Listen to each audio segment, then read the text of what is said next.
আসসালামু আলাইকুম। আশা করি সকলের বই মেলার মৌসুম দারুণ কেটেছে এবং আপনারা খুব দারুণ, দারুণ বই কিনেছেন।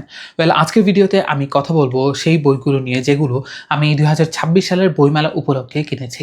তাই দেরি না করে শুরু করতে যাচ্ছি। একজন বই প্রেমীর জন্য সবচেয়ে কঠিন জিনিস কি জানেন? অথবা চ্যালেঞ্জ আমার কাছে মনে হয় যে বই কেনার যে প্রবণতা সেটাকে সংযত রাখা। ওয়েল গত বছরে আমি প্রায় ১০০ টির অধিক বই কিনেছি। তো এই বছর আমি শুরুতেই টার্গেট করেছি যে যতটা কম বই কেনার সম্ভব আমি কিনবো। বিকজ আমার যে বইগুলো আছে সেগুলো আমি পড়বো। তো সেজন্য আমি এই বইমেলায় খুবই কম বই কিনেছি। তো ১ম যে বইটি আমি আপনাদের দেখা যাচ্ছি সেটি হচ্ছে 'ভিক্ষুকের গান'। আশা করি সকলে দেখতে পাচ্ছেন। জীবন জীবিকার সুরলিপি। এটা সম্পাদনা করেছেন সিরাজ সালেকিন। আমি কয়েকদিন আগে একটা বই নিয়ে আপনাদের সাথে কথা বলেছিলাম 'গোরস্তানের পদ্ম'।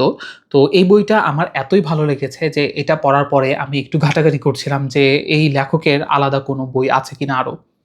তখন আমি উনার সম্পাদনায় এই বইটা পেয়েছি। অ্যান্ড আমার কাছে খুবই ইন্টারেস্টিং লেগেছে। আপনি আমাকে হয়তো জিজ্ঞাসা করতে পারেন যে 'ভিক্ষুকের গান' এখানে প্রায় ১৫০ টা গান আছে এবং সেটা নিয়ে প্রবন্ধ আছে অনেক দারুণ, দারুণ। তো এগুলো জেনে আমার লাভ কি? অথবা 'ভিক্ষুকের গান' শিখেও আমার লাভ কি? শেখার থেকে বড় কথা হচ্ছে জিনিসটা আসলে এক্সপ্লোর করা যে এই গানগুলো তো আসলে একদিনে সৃষ্টি হয়ে ওঠে নাই, বরং অনেক দিনের একটা ধারাবাহিকতা। সো বিভিন্ন অঞ্চলের বিভিন্ন ধরনের গান আছে, আকাঙ্ক্ষা আছে মানুষের। সো আমরা ভিক্ষুকের গানকে সচরাচর মেইনস্ট্রিমে ইনক্লুড করতে চাই না। তো সেক্ষেত্রে আমি মনে করি এই জিনিসটা অর্থাৎ এই বইটা পড়ার থ্রুতে আমি খুব ডিফারেন্ট একটা নলেজ অ্যাটেইন করতে পারবো, গেইন করতে পারবো। সো এজন্য আমি এই বইটা কিনেছি। সো আপনারা চাইলে কিনতে পারেন। এটা প্রায় ৳২৪০ মতো নিয়েছে। দেন আমি আপনাদেরকে খুবই ইন্টারেস্টিং একটা বই দেখাই। অনুবাদ সাহিত্যের কলাকৌশল, আদর্শ ও বিতর্ক। এটা সম্পাদনা করেছেন মোজাফফর হোসেন। এটা পাঠক সমাবেশ থেকে প্রকাশিত। এই বইটার দাম প্রায় ৳৮০০ মতো। এত দাম হওয়া সত্ত্বেও আমি কিনেছি কারণ অনুবাদ নিয়ে আমাদের দেশে অনেক কাজ হচ্ছে। কিন্তু অনুবাদের মান কতটুকু ভালো সেটা আসলে বোঝার সক্ষমতা হয়তো আমাদের ওরকম হয়ে ওঠেনি। আমি অ্যাজ এ লিটারেরি ক্রিটিক আমি মনে করি আমার এই জিনিসটা বোঝা উচিত যে অনুবাদের মান আসলেই কিরকম। কারণ এখনকার সময় আছে না যে আপনার ChatGPT সহ অন্যান্য কিছু টুলস রয়েছে যেগুলোর থ্রুতে সর্ট অফ আপনারা একটু সহজভাবেই অনুবাদ করতে পারেন। কিন্তু অনুবাদের মানটা আসলে ঠিক থাকে না। সো অনুবাদের ক্ষেত্রে কিছু শর্ত রয়েছে, কিছু থিওরিজ আছে, অনেক ধরনের প্রবন্ধ আছে। সেইটার একটা খুব দারুণ সংকলন আমি মনে করি বাংলা সাহিত্যে আর নেই বললেই চলে। তো এইজন্য আমি এইটা কিনেছি অ্যান্ড আমি যতটুকু পড়েছি আমার কাছে খুবই দারুণ লেগেছে। সো এটা হচ্ছে গিয়ে আমার মতে খুবই ইম্পোর্টেন্ট ইনক্লুশন আমার এই বছরের কেনা। দেন আপনাকে অথবা আপনাদের যে বইটা দেখাবো সেটা হচ্ছে 'বুদ্ধিজীবী ইতিহাস অনুসন্ধান আত্মপাঠ'। এটা সম্পাদনা করেছেন সৈকত হাবিব। বেশ মোটা বই, প্রায় ৫৫০ পৃষ্ঠার কাছাকাছি।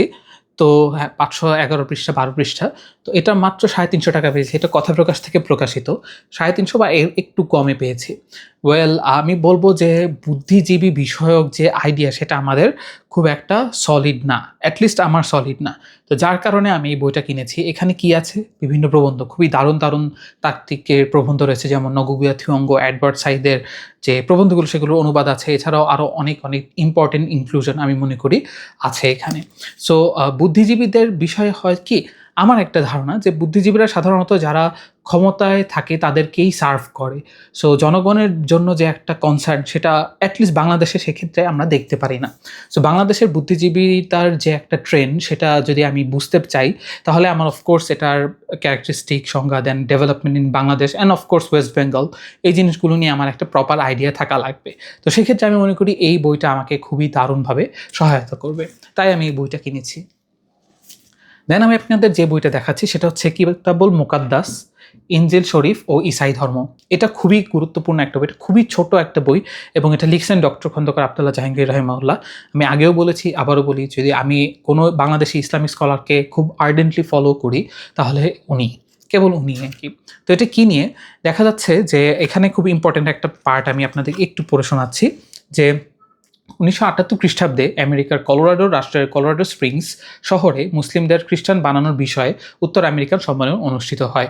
এই সম্মেলনে মিশনারিগণ পরবর্তী অর্ধশতকের মধ্যে বাংলাদেশ সহ এশিয়ার কয়েকটি মুসলিম দেশকে খ্রিস্টান প্রধান দেশে পরিণত করার পরিকল্পনা নেন। তারা প্রচার পদ্ধতি পরিবর্তনের সিদ্ধান্ত নেন, নিজেদেরকে মুসলমান, ঈসাই তরিকার মুসলমান বলে পরিচয় দেওয়া ধর্মান্তরীদের নামাজ, রোজা, ঈদ, মিলাদ বহাল রাখতে বলা ইত্যাদি। ওয়েল, বিষয়টা হচ্ছে যে বাংলাদেশে বিশেষ করে উত্তরবঙ্গে যারা খ্রিস্টান ধর্মপ্রচারক আছে তারা হচ্ছে নিজেদেরকে খ্রিস্টান বলে না, বরং তাদেরকে ঈসাই মুসলিম বলে।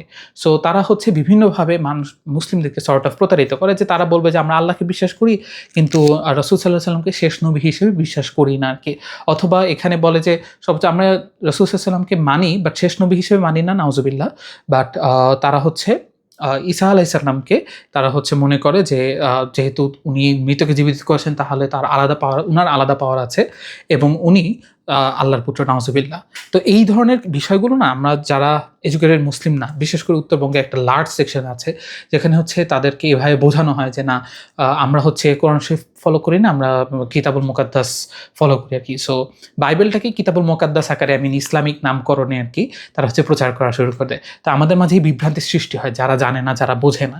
তো এই ধরনের আরও অনেক বিষয় আছে যেইগুলোর থ্রুতে খ্রিস্টান মিশনারিগুলো মানুষকে বিভ্রান্ত করার চেষ্টা করে। দেখুন, এখানে আব্দুল্লাহ জাহাঙ্গীর রহিমাহুল্লাহ এই কথাটা বলেছেন এবং আমিও সেম কথাটাই বলবো যে প্রত্যেক ধর্ম প্রচারকেরই অথবা প্রত্যেক ধর্মেরই একটা অধিকার আছে নিজের ধর্ম, নিজের বিশ্বাসটাকে প্রচার করা। কিন্তু মিথ্যাচারীরা সেটা কোনোভাবেই, আমি বলবো যে এটা কাম্য নয় অথবা সেটা অ্যাকসেপ্টেবল কোনোভাবেই নয় আর কি।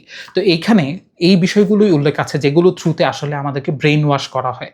সো আমরা যদি এই জিনিসগুলো না বুঝি তাহলে আমাদের আত্মীয় স্বজন অথবা পারিপার্শ্বিক যে যারা আছেন আর কি তাদেরকে হয়তো আমরা বোঝাতে পারবো না। সো এই অজ্ঞতার কারণে কিন্তু আমাদের উত্তরবঙ্গে একটা খুবই বাজে সিচুয়েশন ক্রিয়েট হয়েছে এবং অনেকে ব্লেম করে যে উত্তরবঙ্গে হয়তো মুসলিমদের অ্যাক্টিভিটিস নেই। বাট আমি যতটুকু অবজার্ভ করেছি যে অনেক দায়ী আছেন যারা সেখানে গিয়ে প্রত্যন্ত অঞ্চলে গিয়ে দাওয়ার কাজ করছেন আর কি, দাওয়াতের কাজ করছেন। সো এইটা হচ্ছে আমি মনে করি যারা এই বিষয় নিয়ে জানতে চান এবং কীভাবে এই জিনিসগুলো কাউন্টার করছে সেটার জন্য খুবই বেসিক একটা নলেজ। সো আমি মনে করি এই বইটা অবশ্যই আমাদের সংগ্রহে রাখা উচিত। দেন আমি আপনাদের যে বইটা দেখাচ্ছি সেটা হচ্ছে দার্শনিক প্রশ্নে আল কুরআন, আমিন আহসান ইসলাহির লেখা। এটা হচ্ছে অনুবাদ করেছেন কাজী একরাম। সো দর্শন নিয়ে আমাদের মুসলিমদের মাঝে একটা সেকশন বলে যে দর্শন পড়া দরকার, সেখানে বিভ্রান্ত হওয়ার সুযোগ আছে। ওয়েল, দর্শন জিনিসটা আসলে ওভাবে আমরা না দেখি, কারণ দর্শন চর্চা করাটাও খুবই ইম্পর্ট্যান্ট একটা বিষয় আমার মতে আর কি। সো দর্শনের এমন কিছু বিষয় আছে যেটা নিয়ে আমরা অতিরিক্ত চিন্তা করতে করতে অথবা বিভিন্ন চিন্তকের যে চিন্তা সেগুলো হচ্ছে অ্যাডপ্ট করতে করতে আমরা যে ইসলামিক চিন্তা সেটা থেকে অনেক সময় দূরে সরে যাই। ইসলাম কি দর্শনের বিভিন্ন প্রশ্নের উত্তর দেয় না? অফকোর্স দেয়, আল কুরআন দেয়। তো কোন প্রশ্নগুলোর উত্তর এখানে আছে সেটা আপনারা চাইলে সূচিপত্র ঘেটেই পাবেন। এটা ঐতিহ্য থেকে প্রকাশিত এবং আমার কাছে মনে হয় যে এটা আমাদের সংগ্রহে মাস্ট রাখা উচিত, কারণ আমরা দর্শন পড়ে অনেক সময় অভিভূত হয়ে যায়, মেসমারাইজড হয়ে যায়, বাট এটাকে ক্রিটিক্যালি অথবা কোরআনের লেন্স থেকে দেখার যে একটা প্রয়াস সেটা আমরা করি না। আমরা ভাবি কি যে কোরআন শরীফ হয়তো শুধু কিছু ন্যায় কিছু হচ্ছে ধর্মাচার এই বিষয়গুলো নিয়ে বলে, কিন্তু কোরআনের যে ভ্যালু সেটা আরও অনেক বেশি, আরও এনকম্পাসিং। সো সেটা যদি আপনারা অনুধাবন করতে চান তাহলে আমি মনে করি যে দার্শনিক প্রশ্নে আল কুরআন এটা খুবই একটা ইম্পর্টেন্ট বই হতে পারে আপনাদের জন্য। দেন আপনারা হয়তো টায়ার্ড হয়ে গেছেন যে এতগুলো নন ফিকশন দেখে। এখানে আমি আপনাদের একটা ফিকশনের কথা বলি, পিতামহ সাব্বির জাদিদের লেখা। এটা হচ্ছে রাসূল সাল্লাল্লাহু আলাইহি সাল্লামের পিতামহ অর্থাৎ দাদা আব্দুল মুতালিবকে নিয়ে একটা ঐতিহাসিক উপন্যাস। অফকোর্স এখানে লেখক দাবি করেছেন যে আমরা ঐতিহাসে বিভিন্ন সূত্র ধরে লেখা, কিন্তু কিছু কিছু অংশ কল্পনার অংশ রয়েছে আর কি। তো আপনাকে এটা একদম হিস্ট্রিক্যাল ডকুমেন্ট হিসেবে না দেখে একটা উপন্যাস হিসেবেই দেখবেন। ক্রিটিসাইজ করতে পারেন। এটা আমার এখনও পড়া হয়নি, এটা বেশ বড় একটা বই, এটা ঐতিহ্য থেকে প্রকাশিত। সো আশা করি আপনারা পড়বেন এবং চাইলে জানাতে পারেন আর কি। এটা আমার আসলে পড়ে আপনাদেরকে সাজেস্ট করতে হবে, আদারওয়াইজ আসলে এখনই সাজেস্ট করতে পারছি না।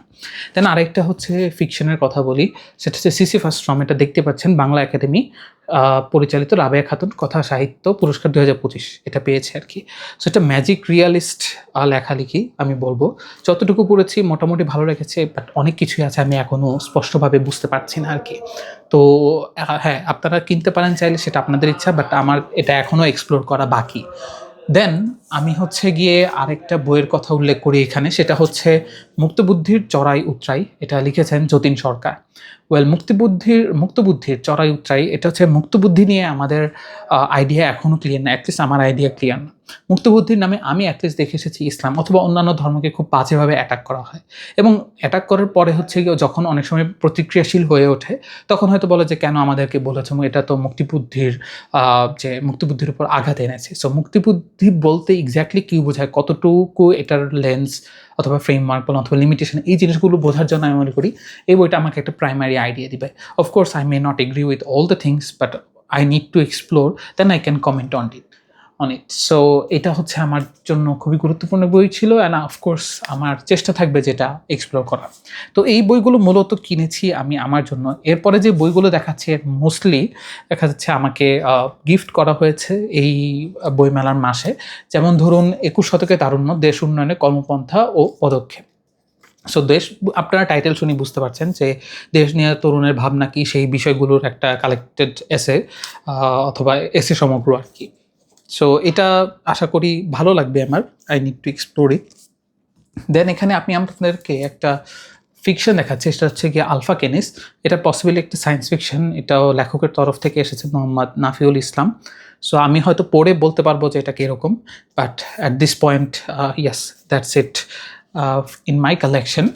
দেন আমি এই বইমেলায় গিয়ে আমি কিনেছি দুটা বই। একটা হচ্ছে ব্যাটল ফর পাওয়ার, সেটা গার্ডিয়ান প্রকাশনী থেকে প্রকাশিত হয়েছে, এবং আরেকটা হচ্ছে পরার্থপরতার অর্থনীতি। তো দুইটা বই হচ্ছে আমি গিফট করেছি, বিকজ এই বছরে আমার টার্গেট ছিল কি 20টা বই আমি নিজের জন্য কিনবো আর 15টা বই গিফট দিব। সো এই আজকে পর্যন্ত আর কি 4 জনকে বই গিফট দেওয়া শেষ, আরও 11 জন বাকি। সো দেখি কি হয় আর কি। যাই হোক, দেন মাটির ঘ্রাণ, ফারুকুল ইসলাম মিয়াজি। এটা হচ্ছে একটা কবিতা সমগ্র কাব্যগ্রন্থ আপনারা বলতে পারেন। সো উনি হচ্ছে নিজে গ্রামীণ কবি হিসেবে উল্লেখ করছেন, অথবা তার কবিতায় গ্রামীণ যে ছোঁয়া সেটা আছে বলে তিনি দাবি করছেন। এবং আমি যতটুকু পড়েছি কবিতাগুলো, এটার হচ্ছে যে একদম যেটা বলে আমাদের শেষ অক্ষর অর্থাৎ অক্ষরবৃত্ত, আমি হচ্ছে ওয়ার্ডটা ভুলে গিয়েছি আর কি, যে ছন্দের একটা মিল আছে, সহজ কথা আর কি।